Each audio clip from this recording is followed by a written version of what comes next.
Como está você hoje? Eu estou muito feliz porque você está de novo no nosso programa Apocalipse, Medo ou Esperança? São momentos especiais onde temos estudado juntos a Palavra de Deus.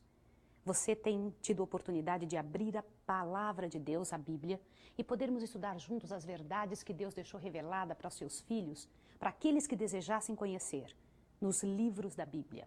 Seria mais ou menos como se os apóstolos estivessem abrindo a cortina do tempo e observando atrás da cortina todas as coisas que Jesus deixou para que nós compreendêssemos. Mas nós não podemos abrir a Bíblia antes de orarmos, pedir a Deus que nos unja com seu Santo Espírito. Vamos orar? Vamos orar juntos. Misericordioso Deus e Pai que estás nos céus, em nome de Jesus Cristo, teu Filho, eu quero lhe pedir que nos abençoe, que nos unja com teu Santo Espírito para que possamos compreender a tua verdade bíblica. Abençoa essa pessoa que está em casa também, Senhor, para que ela possa compreender e estar preparado para os últimos momentos da história da Terra. Em nome de Jesus Cristo, teu Filho. Amém. Você sabe, hoje eu tenho algo especial para contar para você. De todas as coisas grandiosas que me enchem o coração, a volta de Jesus é a que mais me impressiona. Porque a volta de Jesus, ela vai resolver todos os problemas dessa terra. Nunca mais teremos hospitais, nenhuma cadeia. Nunca mais teremos um só pensamento triste, nenhuma angústia. Você já pensou em viver num tempo assim, num mundo assim? É isso que está sendo reservado para você, é isso que está sendo reservado para mim, para nossa família. Seus filhos não precisam ser criados com tristeza e angústia. Você foi feito para ser feliz. A volta de Jesus é a ocasião mais fantástica deste mundo. Mas existe um outro detalhe que eu preciso que você compreenda. A volta de Jesus me faz pensar nas pessoas que já morreram. Meu pai faleceu e um dia eu vou ver meu pai outra vez. Você sabia que na Bíblia fala sobre 2 ressurreições? Antes de você pensar em ressurreição, eu queria que você lembrasse quem são os autores da Bíblia. Lembra? Jesus trabalhou com vários homens para que compreendessem quais eram as verdades que ele queria que elas compreendessem. E então ditou algumas coisas e outras mostrou em quadros para que eles pudessem escrever as palavras de Deus. O escritor do Apocalipse é João, o apóstolo. Nem João, no livro de João, você encontra algumas verdades incríveis a respeito do Senhor, a respeito de Deus. Quais são as 2 ressurreições sobre as quais o nosso Senhor Jesus Cristo falou quando esteve aqui na terra? Abra sua Bíblia no Evangelho de João, o mesmo que escreveu o Apocalipse, e dê uma olhadinha. João 5, verso 28. Dê uma olhadinha o que diz ali. João 5, verso 28. Eu vou ler com você e você me acompanha. Não vos maravilheis disto, pois vem a hora em que todos os que estão aonde? Nos sepulcros ouvirão a voz e sairão. Interessante isso. Continue lendo. Os que fizerem o bem sairão para a ressurreição da vida, e os que praticarem o mal para a ressurreição da condenação. Você percebeu 2 ressurreições aí no verso que você leu? Você quer ler outra vez? Observe com carinho, são 2 ressurreições. Que ressurreições são estas? A dos fiéis e a dos infiéis. Dê uma olhadinha. A Bíblia diz que os que tiverem praticado o mal, eles ressurgirão para a ressurreição do juízo. Então, que período começa essa ressurreição dos infiéis? Agora sim você precisa ir para Apocalipse, outro livro que João escreveu. Apocalipse 20. Você vai encher o seu coração de esperança agora, porque isso faz você compreender uma série de coisas. Hoje nós vamos ficar somente em 2 livros da Bíblia, o Apocalipse, porque é nosso livro de estudo, e outros para nos ajudar a compreender melhor o que vamos compreender hoje, tá bem? Apocalipse 20, dê uma olhadinha no verso que você pode observar agora, verso 6, diz o seguinte: Bem-aventurado e santo aquele que tem parte na primeira ressurreição.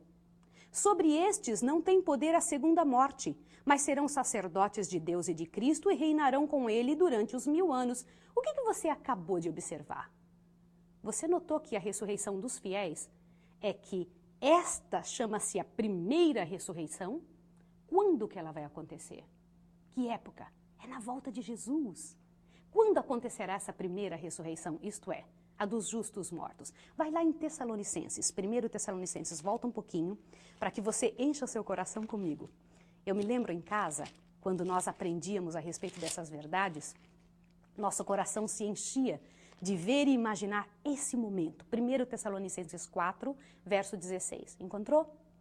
Então vamos ler junto comigo. Diz o seguinte: pois o mesmo Senhor descerá do céu com grande brado, a voz do arcanjo, ao som da trombeta de Deus, e os que morreram em Cristo ressurgirão quando?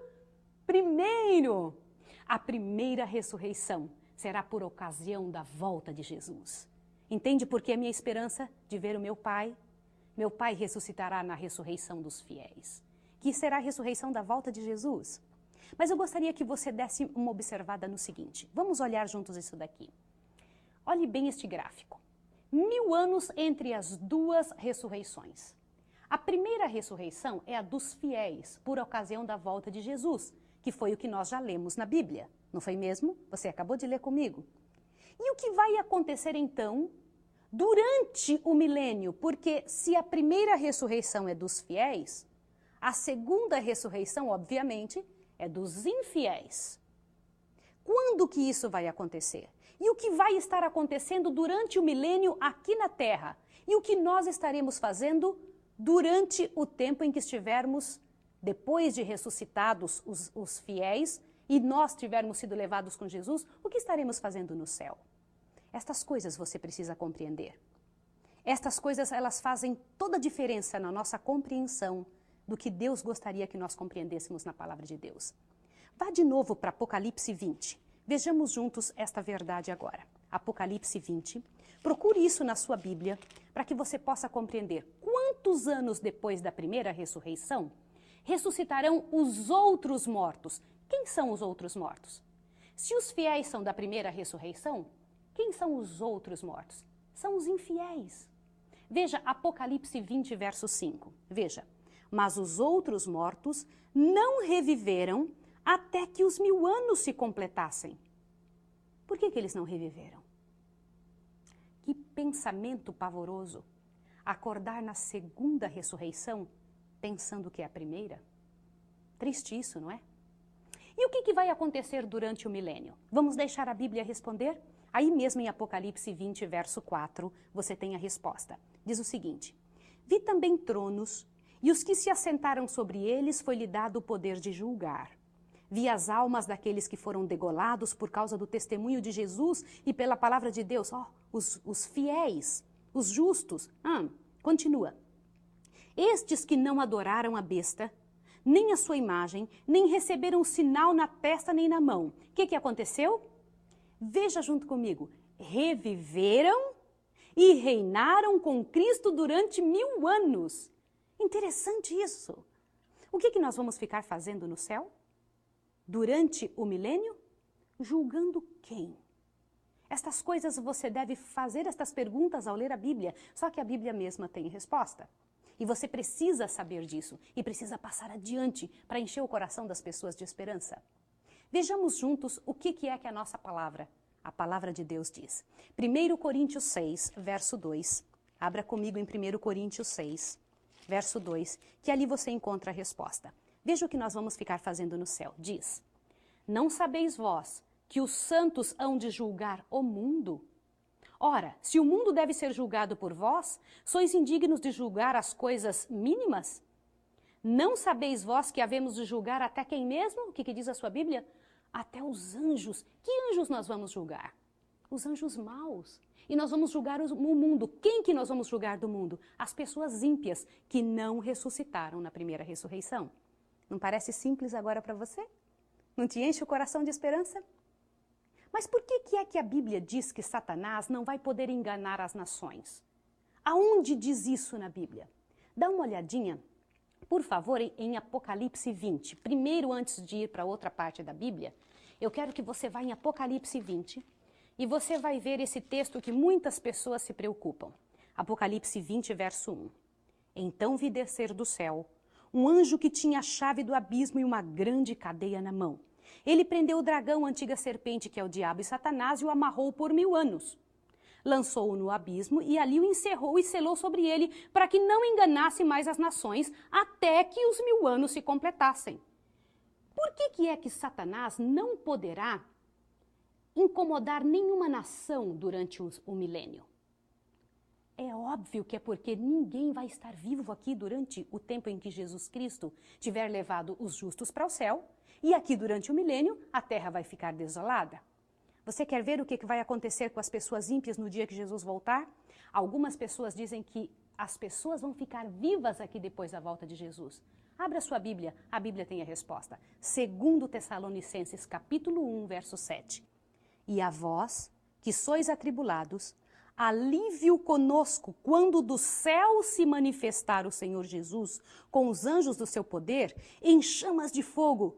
Ele tomará vingança dos que não conhecem a Deus e dos que não obedecem o evangelho do Senhor Jesus Cristo. Interessante a Bíblia dizendo que a volta de Jesus vai matar os ímpios.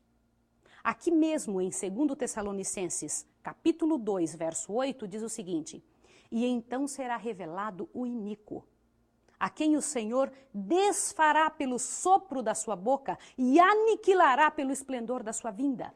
Queridos, a volta de Jesus será uma alegria para aqueles que estão aguardando a volta de Jesus, mas será de tristeza e dor para aqueles que são infiéis, que não querem seguir o que Deus pensa, que não querem seguir as orientações do nosso Senhor. Veja que, para 2 grupos de pessoas, serão sentimentos completamente diferentes. O que nós estaremos fazendo no céu durante o milênio? Julgando as pessoas, vendo por que realmente as pessoas não deveriam ter estado lá. Agora vamos ver mais um detalhe. Sendo que os fiéis irão ao céu e os ímpios morrerão, Satanás não terá quem tentar na terra. O que fará essa cadeia de circunstâncias com o diabo? Veja que o Apocalipse tem essa resposta. Apocalipse 20, de 1 a 3, diz algum detalhe interessante. Antes, eu quero te explicar que neste livro simbólico, Apocalipse, existem algumas coisas que nós precisamos ver e tentar entender. Veja que é um livro simbólico. Alguma vez, você já esteve sozinho dentro da sua casa, se sentindo incomodado, cansado, e você não tinha o que fazer, não tinha nada para fazer e de repente você disse: eu estou aqui preso entre essas 4 paredes? Sendo que não havia nenhuma grade na sua casa e você tinha total liberdade de abrir a porta do seu apartamento, da sua casa e sair? As circunstâncias nas quais Satanás vai ficar aqui sozinho com seus anjos durante o milênio vai fazer com que ele se sinta preso aqui. Ele não tem a quem tentar, porque você sabe, o trabalho de Satanás é tentar pessoas como você e eu, é incomodar-nos, é fazer com que nós venhamos a pensar como ele. Por isso, ele vai se sentir preso. Leia isso em Apocalipse 20, verso 1 em diante. Então vi descer do céu um anjo que tinha chave do abismo e uma grande cadeia na mão. Ele prendeu o dragão, a antiga serpente, que é o diabo e Satanás, e o amarrou por 1000 anos. E o que mais? Veja o verso 3. Lançou-o no abismo e ali o encerrou e selou sobre ele, para que não enganasse mais as nações, até que os 1000 anos se completassem. O que significa essa palavra até que os 1000 anos se completassem? Queridos, é óbvio, depois do milênio, quando ressuscitarem os infiéis, Satanás terá quem tentar. Ele verá aquela multidão de pessoas que ressuscitaram infiéis, que têm o coração como o dele, que morreram não crendo no Senhor. E então eles vão ressuscitar junto com Satanás e Satanás terá de novo domínio sobre aquelas mentes. Isso não é sério? Quantas escolhas nós temos que fazer? Quantas escolhas hoje nós temos que desenvolver dentro da nossa casa, dentro da nossa família? E elas determinam a nossa vida eterna. Como terminará o milênio? O que vai acontecer com a cidade de Deus ao terminar o milênio? Apocalipse 21, 2. E eu falo isso sorrindo, porque a Bíblia conta a respeito disso e isso enche meu coração de esperança.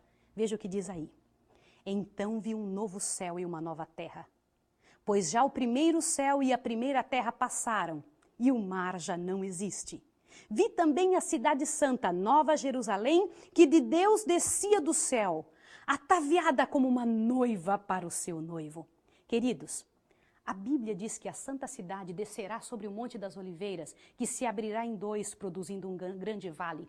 Isso está escrito lá em Zacarias 14, verso 4 a 10. Mas o que acontecerá com os mortos ímpios e com Satanás quando os 1000 anos se completarem? Vai aí, volta um pouquinho, Apocalipse 20, versos 5, o 7 e o 8. Diz o seguinte, Apocalipse 20, verso 5. Mas os outros mortos não reviveram, até que os 1000 anos se completassem. Esta é a primeira ressurreição. Veja o verso 7. Quando se completarem os 1000 anos, Satanás será solto da sua prisão. Por que será solto? Porque os ímpios ressuscitaram, aí ele tem novamente a quem tentar. Veja o verso 8. E sairá a enganar as nações que estão nos 4 cantos da terra, Gog e Magog, cujo número é como a areia do mar, a fim de juntá-los para a batalha. Que batalha é essa? Veja que a cidade santa de Deus estará descendo, junto com todos os salvos, descendo aqui sobre o Monte das Oliveiras, como a Bíblia fala. E o interessante é que os Satanás e os ímpios não mudarão de coração. Eles continuarão com aquele desejo de vingança e eles vão rodear a cidade santa para tentar acabar. Agora veja essa nova pergunta que eu preciso dizer para você. Veja só, com Satanás e os ímpios, o que vai acontecer com eles quando pretenderem tomar de assalto a cidade santa? Aí mesmo em Apocalipse 20, verso 9, você tem a resposta.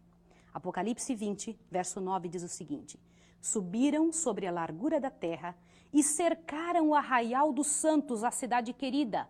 Mas o que aconteceu? Desceu fogo do céu e os consumiu. Queridos, eu queria que vocês vissem essa palavra que vocês têm na Bíblia. Disse que desceu o fogo do céu e o que fez com eles, com os ímpios e Satanás? Os consumiu. Você deve estar pensando algumas coisas. Você já ouviu falar que Satanás vai ficar queimando a eternidade inteira? O que a Bíblia disse para você? Que os consumiu. Vamos deixar para outro estudo a análise deste fogo eterno e consequências eternas. Nós vamos estudar juntos. Mas agora vem a boa notícia. O que vai acontecer então, quando o mal estiver acabado? Você se lembra do Jardim do Éden, onde Adão vivia? Este era o plano de Deus para a sua vida e para a minha vida. Foi assim que Deus planejou que nós vivêssemos. O Éden será restaurado, meu amigo. O Éden voltará a existir. O que fará Jesus depois que a terra for purificada pelo fogo? Vá à sua Bíblia em 2 Pedro. 2 Pedro, um dos outros apóstolos, diz o seguinte. 2 Pedro, capítulo 3, verso 10. Vamos ler juntos? Diz o seguinte: mas o dia do Senhor virá como um ladrão. Os céus passarão com grande estrondo. E o que mais? E os elementos ardendo se desfarão, e a terra e as obras que nela há serão descobertas. Que mais? Continua lendo. Havendo, pois, de perecer todas essas coisas, que pessoas não deveis ser em santidade e piedade, aguardando e desejando ardentemente a vinda do dia de Deus, em que os céus em fogo se dissolverão e os elementos ardendo se fundirão? Queridos, encha o seu coração. Estas verdades são para mim e para você. Na verdade, nós entendemos que, segundo a promessa de Deus, nós esperamos um novo céu e uma nova terra. Vai em Apocalipse 21 novamente. Lembra, o nosso livro é Apocalipse. Eu trago outros livros da Bíblia para que você e eu possamos encher o coração com verdades que todos disseram a mesma coisa. Apocalipse 21, versículo 1 a 4, diz: então vi um novo céu e uma nova terra, pois já o primeiro céu e a primeira terra passaram e o mar já não existe. Vi também a cidade santa, Nova Jerusalém, que de Deus descia ataviada como uma noiva para o seu noivo. E ouvi uma grande voz vinda do trono que dizia: agora o tabernáculo de Deus está com os homens. Eles serão seu povo, o próprio Deus estará com eles e eles serão seu Deus. Queridos, o verso 4 me enche de esperança. Eu quero que enche você também de esperança. O que diz ali? Deus enxugará de seus olhos toda lágrima. Não haverá mais morte, nem pranto, nem clamor, nem dor. Pois o quê? Pois já as primeiras coisas são passadas. Pelo que eu sinto, você também disse amém. Porque esse é o desejo de todas as pessoas que vivem aqui nessa terra. Querem viver uma vida melhor. A maior parte de nós não sabe como viver essa vida melhor. Não sabem como esperar a volta de Jesus. não entende o que Deus espera da vida de cada um de nós. O Senhor Deus deseja coisas grandiosas para mim e para você. Eu quero ler mais um texto de 2 Pedro com você. Volta a sua Bíblia um pouquinho. Dá uma olhadinha o que 2 Pedro diz para mim e para você. Dá uma olhadinha. 2 Pedro, eu preciso que você veja, capítulo 3, o verso 13, diz o seguinte: mas nós, segundo a sua promessa, aguardamos novo céu e nova terra, nos quais habita a justiça. Essa nova terra é para você, é para sua família, é para os seus vizinhos, é para as pessoas que, pela graça de Deus, conhecerem esta mesma verdade. Você tem uma responsabilidade agora, uma responsabilidade cheia de alegria, de poder passar essas verdades para as pessoas que você conhece, para os seus amigos distantes. Você pode chamá-los para que venham assistir o nosso próximo programa. Você sabe qual vai ser o nosso tema? O nosso tema será: quais são os detalhes que Deus quer que você e eu tenhamos para que possamos viver com Ele no mundo que Ele está preparando? Quem serão as pessoas que Jesus virá buscar na sua volta? Quem serão as pessoas que serão consideradas fiéis na sua vinda?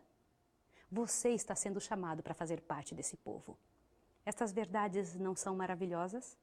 Essas verdades não enchem o seu coração? Meu querido amigo, minha querida amiga, eu quero orar com você. Vamos orar juntos agora. Misericordioso Deus e Pai que estás nos céus, eu louvo o teu nome pela graça do Senhor Jesus Cristo e a promessa de sua volta gloriosa dentro de poucos dias. Eu louvo o teu nome, Senhor, por teu plano tão maravilhoso de ressuscitar as pessoas que morreram acreditando na sua volta. Eu louvo o teu nome, Senhor, porque eu sei que o Senhor tem marcado detalhes especiais que o Senhor quer que entendamos sobre nossa vida aqui nessa terra. E o Senhor deixou marcado cada um desses detalhes, cada um desses caminhos na tua palavra, a Bíblia. Obrigado, Senhor, pela oportunidade que temos de estar estudando. Eu te peço em nome de Jesus que abençoe essas pessoas que estão estudando conosco em casa, para que elas agora possam encher o coração de esperança, saber que a sua volta é a solução para todas as dificuldades deste mundo. Eu te peço que o Senhor abençoe os nossos queridos em casa.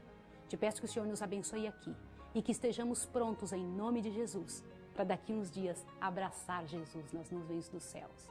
Em nome dele oramos e agradecemos. Amém. Até a próxima. Se você deseja saber mais sobre esse ou outros assuntos relacionados ao Apocalipse e sobre a volta de Jesus, entre em contato conosco e receba um estudo sobre as revelações do Apocalipse. E saiba mais sobre as incríveis profecias deixadas na Bíblia por Jesus e sobre a sua segunda vinda. Nos vemos sábado que vem neste mesmo horário. Que Deus te abençoe. Até lá. Meus medos compreendeu ao falar a minha fé, sim, ele ergueu. Mas quem será que comigo vai? O meu nome sabe bem, ele faz.